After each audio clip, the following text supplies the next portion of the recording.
Kitab Undang-Undang Hukum Pidana atau KUHP dan Kitab Undang-Undang Hukum Acara Pidana atau KUHAP telah resmi diberlakukan pada awal 2026. Pemerintah menghimbau masyarakat tak perlu khawatir dengan berbagai isu yang beredar karena sistem telah dirancang seimbang guna menciptakan peradilan pidana terpadu. Menanggapi kecemasan di masyarakat, Wakil Menteri Hukum Edi Hiarij buka suara soal polemik terhadap beberapa pasal dalam KUHP baru. Salah satunya pasal 218 tentang penghinaan presiden dan wakil presiden, dan pasal 256 tentang penyelenggaraan unjuk rasa atau demonstrasi tanpa pemberitahuan. Dalam pasal 218 ayat 1 diatur, setiap orang yang di muka umum menyerang kehormatan atau harkat dan martabat diri presiden dan wakil presiden dipidana dengan pidana penjara paling lama 3 tahun atau pidana denda paling banyak kategori 4. Menurut Edi, pasal tersebut tidak disahkan untuk menekan kebebasan berdemokrasi dan kebebasan berekspresi maupun melarang kritik publik. Presiden dan wakil presiden itu adalah personifikasi suatu negara. Sehingga mengapa pasal ini harus ada. Presiden dan wakil presiden itu punya pendukung. Minimal adalah 50% plus 1 ketika dia ikut dalam pemilihan presiden.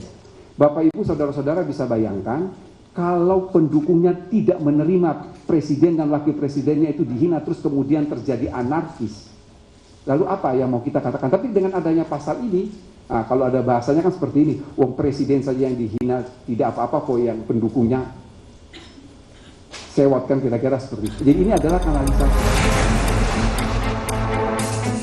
Terkait isu demonstrasi dalam pasal 256, pemerintah menegaskan sifatnya adalah pemberitahuan, bukan izin.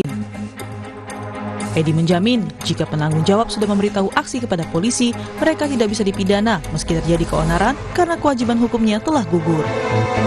Demonstrasi atau pawai intinya harus memberitahukan kepada polisi. Kata-kata di situ adalah memberitahukan, bukan izin.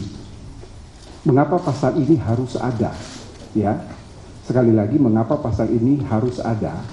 Karena ini berdasarkan pengalaman yang pernah terjadi di Sumatera Barat, di mana sebuah mobil ambulans yang membawa pasien itu, dia mati di dalam karena terhadang oleh demonstran. Jadi tujuan memberitahu ke aparat keamanan supaya bisa mengatur lalu lintas. Meski pemerintah berulang kali menegaskan agar masyarakat tak perlu khawatir dengan berbagai isu yang beredar, namun niat baik itu masih menyisakan kekhawatiran bagi publik, terutama terhadap pasal-pasal yang rawan disalahgunakan dan rawan kriminalisasi. Direktur Amnesty International Indonesia Usman Hamid menyatakan KUHP dan KUHAP memiliki peran sentral dalam menegakkan demokrasi. KUHP pidana baru melonggarkan kriminalisasi terhadap warga negara dalam konteks mengkritik pejabat. Dalam sebuah negara yang demokratis, tentu hukum pidana, hukum acara pidana memiliki peran yang sangat sentral. Paling tidak 3 hal: menjaga keadilan, melindungi hak asasi manusia, dan mencegah penyalahgunaan kekuasaan negara. Nah, sayangnya hukum pidana dan hukum acara pidana yang baru saat ini tidak meyakinkan untuk menjamin adanya terjaganya keadilan, perlindungan hak asasi manusia, dan pencegahan penyalahgunaan kekuasaan. Karena itu kami mendesak agar kedua undang-undang ini dibatalkan. Sementara itu, Mahkamah Konstitusi menyatakan siap menindaklanjuti gugatan terhadap KUHP baru yang diajukan ke MK.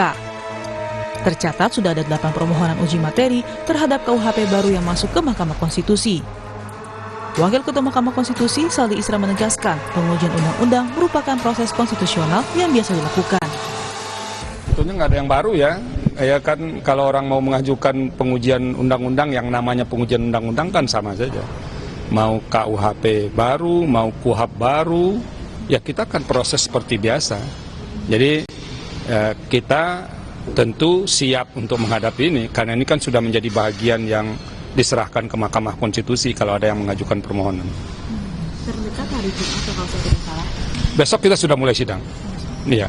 Tapi kalau apakah KUHP itu atau KUHAP itu masuk besok, saya harus cek dulu. Pemerintah menjamin KUHP dan KUHAP baru telah dirancang seimbang guna menciptakan peradilan pidana terpadu. Sementara untuk menyelesaikan kendala teknis di lapangan, pemerintah mengatakan masa transisi peradilan baru akan dikawal ketat melalui Forum Mahkamah Agung, Kementerian Hukum, Kejaksaan, dan Polri. Tim Liputan Kompas TV.